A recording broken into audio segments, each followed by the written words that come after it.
Issue 248. It turns out that days have passed since Sonic was sealed in. Days spent desperately looking for a way out of the tunnel the Medlicks sealed him into. We briefly see Tails, and it's actually pretty heartwarming that Sonic says, "Pixel Brain, I have never been happier to see you." Even the fact that he calls him Pixel Brain here, there's no insult behind it this time because he didn't do anything wrong. So it's not like he's calling him an idiot here genuinely. It's kind of symbolic here. However, it turns out to just be the Metal Sonic shapeshifting to fool him. Oh, hold up! If he can shapeshift into any of the Freedom Fighters, or even just Tails, why the fuck didn't he ruin their reputations too? Well, maybe if he did that, then it would increase the likelihood that the Freedom Fighters would figure out that a shape-shifting robot was framing them, because it wasn't just Sonic that was acting up, it was other Freedom Fighters. So I guess Grimer is planning to use this robot to frame the other Freedom Fighters after Sonic has been framed. Like a safe amount of time after that. But yeah, like still, the fact remains, there's a robot that can shapeshift and frame any of the Freedom Fighters.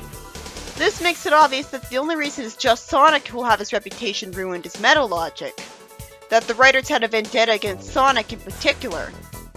Which I don't blame them for, but still, at least explain why Grimer won't frame anyone but Sonic when it wasn't just Sonic who took down Eggman. In fact, it was the princess that got turned into a frog that officially sent Eggman off the deep end because she was the one who ruined his last take over the world plan. Sonic hadn't done anything to Eggman in literally years. Not anything significant that I can remember. It turns out that the goal of the Metal Sonic isn't to kill Sonic. Sonic thinks that he hasn't eaten or slept in days, and he's humble enough to realize he can't win like this. So I guess Grimer ordered the Metalics to be as sadistic as possible as revenge for driving Eggman insane, dragging out his death. Sonic lets the Metalics shoot, no, not him, like would probably be wise, but instead shoot the ground, letting him get deeper underground. Sonic realizes that since he's in the middle of a volcano, he could just tickle the volcano's tummy, as it's spin dashing all over the ceilings and send rocks into the lava. Then with a whole bunch of rocks falling, he jumps onto them, and gets through the fissures to get out of the ground, while the Metal Sonic doesn't make it. Hooray, Sonic! How come I don't feel happy for you? And Grimer actually uses a hologram of himself, just to make absolutely sure that Sonic won't take revenge on him for what he did. That's very forward-thinking of the scumbag. He says he's safely in another dimension. We still don't know what that dimension is. And of course, he wanted revenge for what happened to Eggman, who he talks about as if he never recovered from his insanity. I suspected he was replaced with a robot when we saw Grimer again and he pulled the lever to make the red eyes of Eggman turn off and make him stop cheering. But I only figured that out on the second read in the editing. I don't know, it's kind of harder to see the comic when the panels don't zoom in themselves. When you're first reading them, they're all zoomed out.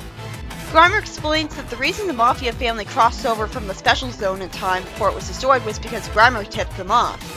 Mobius rejected the order that Eggman offered it, supposed order that, as in the rule of Eggman. So now he wants Mobius to suffer from the mob. He also found Kane fed him information anonymously. Oh, that makes some more sense, him taking info from Grimer. He didn't know it was from a villain. But you know what would have made a lot more sense? Him threatening Kane to get him to have an actual reason to wreck Sonic's life. If he was severely threatened, then it wouldn't be as frustrating. The story ends with Grimer telling Sonic ominously that all he can do now is run.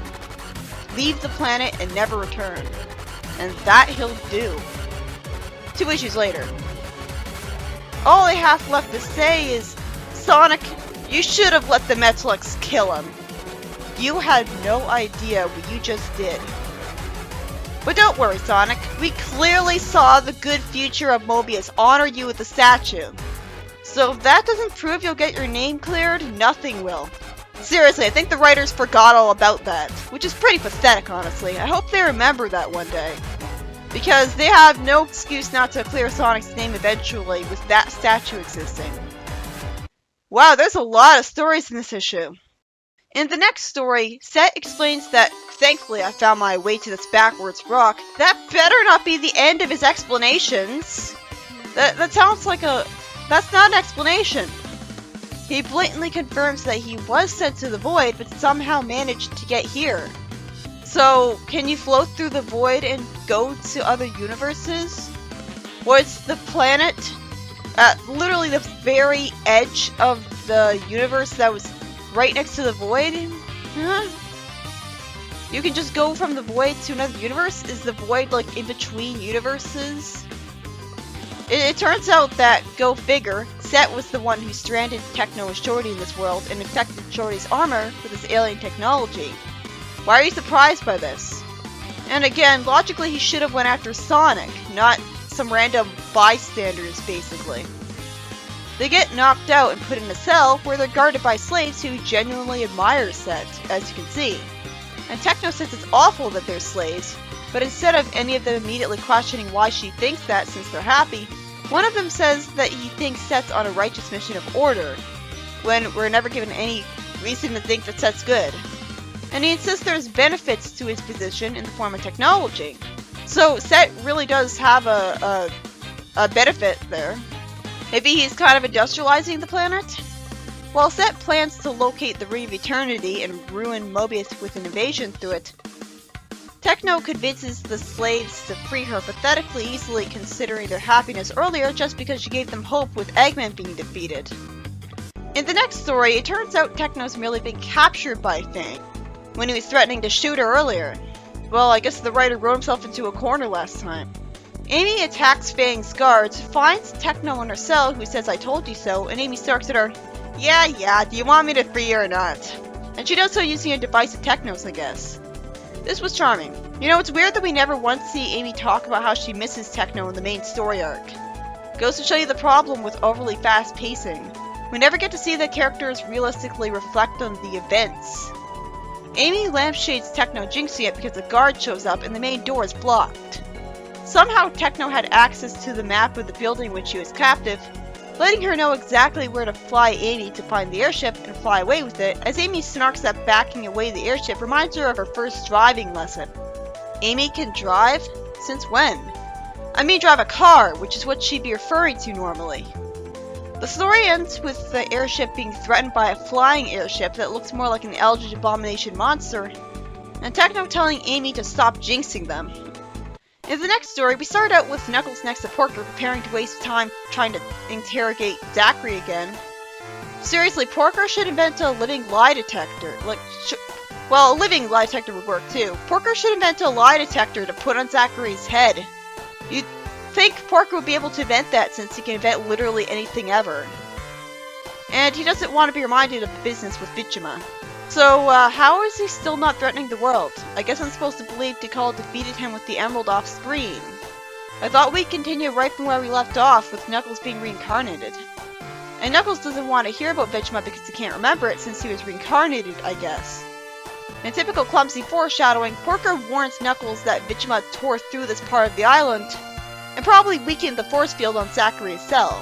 After some time passes with Zachary being evasive and smug, and Knuckles lampshades that he should have left him to die on the death carrier, Zachary explains he had no trouble getting back to the floating island, so he figures the rest of the Echidnas don't want to return. And he insinuates that the Echidnas just don't want to see Knuckles again, and he was saddled with the guardian duty and abandoned. Yep, Penders definitely did this better, because all of the Echidnas respect Knuckles as a guardian and appreciate him as they should.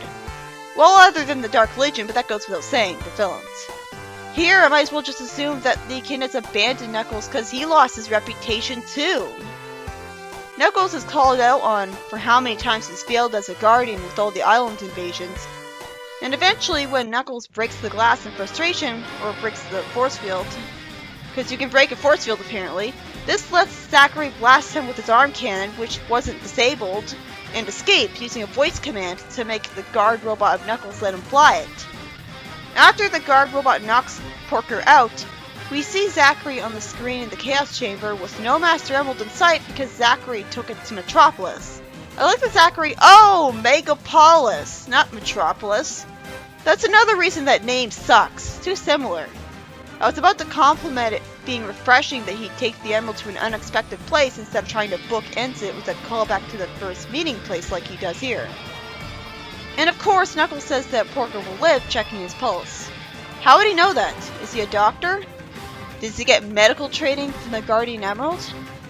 The first story was by Ed Reynolds, and as Sonic escaped from under a volcano with the Metalics threatening him for days on end, only to be taunted by a hologram of Grimer, who explains how hollow his survival victory is. He explains that he was the one who got his reputation in the trash. I really like that it's a hologram of Grimer, so I don't have to feel angry at Sonic for not immediately snapping and killing Grimer since he's got nothing else to lose. And saving him from the Metalics was the biggest mistake he ever made because of what he ended up doing. And yet I still like Grimer more than Snively. Snively went from pathetically servile and chipper to constantly conniving ineffectively after Sonic's quest, and it was ineffectively that really got to me. At least Grimer is effective, being a respectable villain, if a scumbag. And he acts like an innocent, naive follower most of the time, so he kind of has charisma.